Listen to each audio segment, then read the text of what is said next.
Hello student, this is Shiv Soni from Radha Vallabh academy. बेटा आज हम लोग बात करेंगे the happy prince chapter 2 10th class MP board English. आइए इसकी समरी जानते हैं। एक नगर है जिसमें एक हैप्पी प्रिंस है जिसकी स्टेचू नगर के बाहर लगा दी गई है। अब वो स्टेचू क्यों लगाई गई? क्योंकि उसकी जो मृत्यु है वो कम उम्र में हो गई है। उस स्टेचू में काफ़ी अच्छी तरीके से वो सजी हुई है जिसमें गोल्डन लीव्स हैं उसके शरीर पर। उसकी आंखों में 2 सैफियर्स लगे हुए हैं, चमकीले पत्थर। और उसका जो स्वॉर्ड है यानी कि तलवार, उसकी जो हिल्ट है यानी कि मुट्ठी, उस पर एक रूबी, एक मणि लगी है। काफ़ी ऊंचे स्थान पर इस स्टेचू को लगाया गया है। अब क्या होता है कि एक स्वेलो मतलब अबाबील का जो झुंड है वो वहाँ से निकलता है और उसमें एक छोटा एक अबाबील है जो भी अपनी झुंड के साथ मिस्र देश जाना चाहता है, क्योंकि उसके अतिरिक्त जो साथी हैं वो निकल चुके हैं। उसकी जाने की भी इच्छा है, लेकिन जैसे ही वो वहाँ से निकलता है तो इस प्रकार की सिटी की सुंदरता को देखकर उसका वहाँ रुकने का मन करता है। अब क्या होता है कि जब वो रुकने का मन करता है तो वो हैप्पी प्रिंस के, सर्दी का मौसम था तो हैप्पी प्रिंस के पैरों में उसे अच्छी जगह दिखती है, सुरक्षित स्थान दिखता है और वहाँ पर वह रुक जाता है। जैसे ही वह सोने वाला होता है, क्योंकि रात हो चुकी थी, तो एक पानी की बूंद गिरती है। कोई क्लाउड नहीं था, कोई बादल नहीं थे। उसने देखा तो वह हेजिटेट हो गया। जैसे ही सेकंड बूंद गिरी तो वह फिर से हेजिटेट हो गया और उसने उड़ने का निश्चय किया। तब उसने क्या देखा कि जो हैप्पी प्रिंस है उसकी आंखों से आंसू निकल रहे। उसने पूछा कि तुम कौन हो? उसने बताया कि मैं हैप्पी प्रिंस हूँ, मैंने कभी दुख को देखा ही नहीं है। अब मेरी मूर्ति को यहाँ पर लगा दिया गया है और मैं शहर की इस प्रकार की दयनीय स्थिति को देखकर बहुत चिंतित हूँ। ऐसा उसने उस स्वैलो से कहा। उसे बहुत दुख हुआ। उसने कहा तो मैं तुम्हारे लिए क्या कर सकता हूँ? हैप्पी प्रिंस ने कहा कि तुम क्या मेरे मित्र बनोगे? क्या तुम मेरी मदद करोगे? क्योंकि वो जब जीवित था तो उसे किसी प्रकार के आंसू क्या होते इसका पता ही नहीं था। Now he is able to see ugliness of the city. लेकिन अब वह योग्य है कि मतलब जान सकता है कि उसके शहर की क्या दशा हो रही है। गरीब लोग, भुखमरी से तड़पते लोग आदि ऐसी चीज़ें जो उसे परेशान कर रही हैं मन ही मन।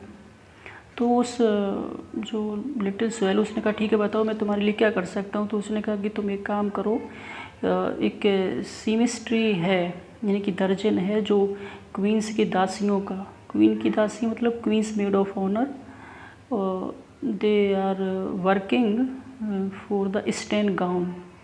तो उसने कहा कि वो दासियों के गाउन पे बनाने का काम करती है, तो उसकी तुम जाकर मदद करो। मेरी जो तलवार है उसका एक उसे हिस्सा दे दो। यानी कि उस पर जो रूबी लगी थी उसने उसको दे दिया। तो वह बहुत प्रसन्न हुई और उसने आकर उसको बताया कि मैंने उसको दे दिया। अच्छा, जो ये दासी थी उसका जो पुत्र था वो काफ़ी बीमार था फीवर से और ऑरेंजेस के लिए वह मांग कर रहा था, लेकिन उसके पास सिवाय पानी के देने के अलावा कुछ नहीं था। लेकिन जब उसे मणि मिल गई तो वह बहुत प्रसन्न हो गई।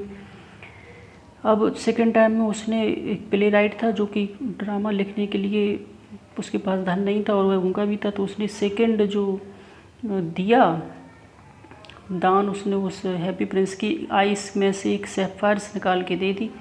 और तीसरी बार में उसने एक मैच गर्ल को दूसरी उसकी आंख निकाल के दे दी। अब तो वह बिल्कुल अंधा हो गया था। कौन बेटा? Happy Prince. अब उसने देखा कि अब उसे बहुत गंदा लगने लगा हुआ है। उसके पास आया और उसने कहा कि तुम अंधे हो, अब तो मैं तुम्हारे साथ रुकना चाहूँगा। तो वह उसके साथ रुक गया। अब धीरे धीरे क्या हुआ कि स्थिति चेंज होती जा रही थी और जो हैप्पी प्रिंस था उसे कहीं ना कहीं अभी भी शहर की दशा बहुत ख़राब लग रही थी। तो उसने कहा कि चलो ठीक है तुम मेरे साथ रुक जाओ। अब क्या हुआ, दिन निकलते गए और अब उसने देखा कि कुछ बच्चे जो कि भूख से तड़फ रहे हैं, तो उसने अपनी जो गोल्डन लीव्स थी उनको दे दिया। और उसका जो थोड़ा बहुत हिस्सा बचा हुआ था वो भी उसने उन सभी को दे दिया। अब तो जो अबाबील था उसने हैप्पी प्रिंस से कहा कि मैं भी अब मिस्र देश जाना चाहता हूँ, कृपया मुझे आज्ञा दो। और उसने अबाबील ने उसके ओंठों का चुम्बन लेना चाहा क्योंकि वह मिस्र देश जाना चाहता था, लेकिन तभी उसे बहुत सर्दी महसूस हुई और उसे लगा कि अब मेरी मृत्यु नज़दीक है। तभी वह उसके पैरों में गिर गया और उसने दम तोड़ दिया। अब जो मूर्ति थी उसमें एक दरार आ गई, और जब दरार आ गई तो गांव वहाँ का शहर का जो महापौर था उसने घोषणा की कि अब इसकी जगह मेरी मूर्ति को लगाया जाए। और उसने उस हैप्पी प्रिंस की मूर्ति को गलाना शुरू कर दिया। वो उसका शरीर का प्रत्येक हिस्सा तो गल गया, लेकिन उसका हृदय नहीं गला। टूटे हुए हृदय को और उस अबाबील के शरीर को धूल मिट्टी में फेंक दिया गया। और परमात्मा ने अपने देवदूतों में से एक देवदूत को नगर में भेजा और कहा कि जो तो सर्वाधिक महत्वपूर्ण वस्तुएं हैं उन्हें आप लेकर आओ। तो देवदूत आया और उसने देखा तो आज्ञा का पालन किया। परमात्मा ने कहा कि छोटा पक्षी स्वर्ग के उद्यान में सदा उसके लिए गाएगा, हैप्पी प्रिंस उसके सोने के शहर में उसकी प्रशंसा करेगा। तो बेटा ये थी समरी, ठीक है। और इसको एक बार आप और पढ़ के देख लीजिएगा, कोई दिक्कत हो तो आप मुझे बताएं। Thank you.